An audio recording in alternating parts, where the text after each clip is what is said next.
समोर येईल त्यावेळी रुपाली ठोंबरे पाटील आपल्या सोबत आहेत, राष्ट्रवादी काँग्रेसच्या नेत्या आहेत। रुपालीजी, अजित पवारांची पण इच्छा आहे, शिंदेंची पण इच्छा आहे, फक्त फडणवीसांची इच्छा नाहीये म्हणून आम्हाला आरक्षण मिळत नाहीये, अशा नॅरेटिव्हवर सध्या हे आंदोलन येऊन ठेपलेलं आहे।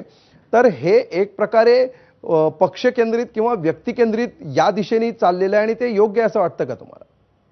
नाही, हे योग्य नाहीये, एक लक्षात घ्या।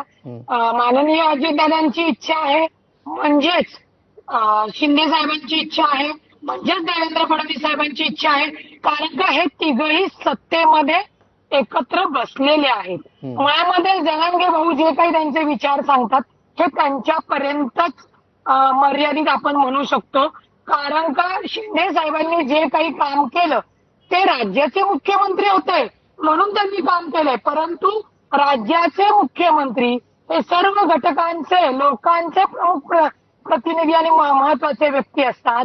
तेच पद आता मुख्यमंत्री पद माननीय देवेंद्र फडणवीस साहेबांकडे आहे। परंतु देवेंद्र फडणवीस साहेब हे मराठा नाही आहेत, म्हणजेच ते ब्राह्मण आहेत, म्हणून त्यांच्यावर टीका करायची ही अत्यंत अयोग्य गोष्ट आहे।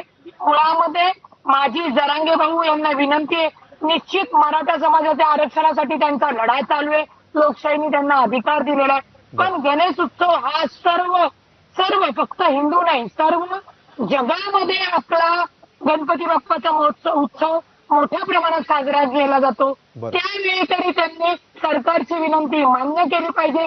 गणपती झाल्यानंतर पितृ पंधरवडा आहे ना, गणपती बाप्पाचा पण आशीर्वाद मिळेल आणि आपल्या पितरांचा आशीर्वाद मिळेल। तुम्ही तुमची मागणी ठीक आहे, विनंती मान्य करायला हवी असं तुम्ही म्हणताय।